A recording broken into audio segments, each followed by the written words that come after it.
ছেলেরা ভীষণ উপভোগ করেছে, তাদের এক্সপ্রেশন থেকে বুঝতে পেরেছি। এবং এই শিক্ষামূলক নাটকটি আরও বহু স্কুলে অভিনীত হোক, সকলে এর মাধ্যমে সচেতন হোক, স্কুলে আসা যে কত গুরুত্বপূর্ণ সেটা এখান থেকে অবশ্যই বুঝতে পারে।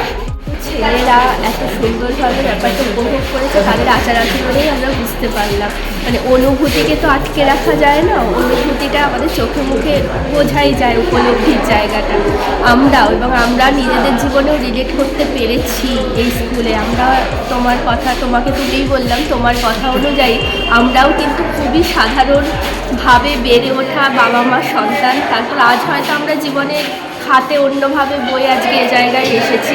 তোমার নাটক যে পুরোপুরি বাস্তবায়িত, মানে বাস্তব থেকেই উঠে আসা গল্প, কোনো ফ্যান্টাসির জগৎ না, সেটা তুমি প্রমাণ করেছো।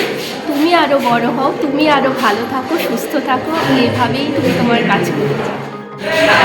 এত সুন্দর উপস্থাপনা, ভীষণ ভালো লেগেছে। আমরা টিচাররা যে কাজটা করতে পারি না, বা যাদের টিচারদের যে কাজটা করা উচিত, সেই কাজটাই আজকে জয় আমাদের এখানে করে দেখাবে।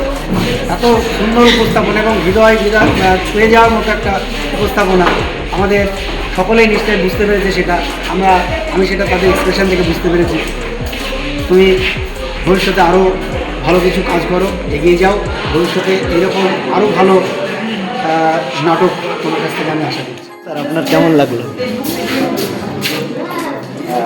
ইভেনচুয়ালি আজকে আমার বাবার মৃত্যুদিন।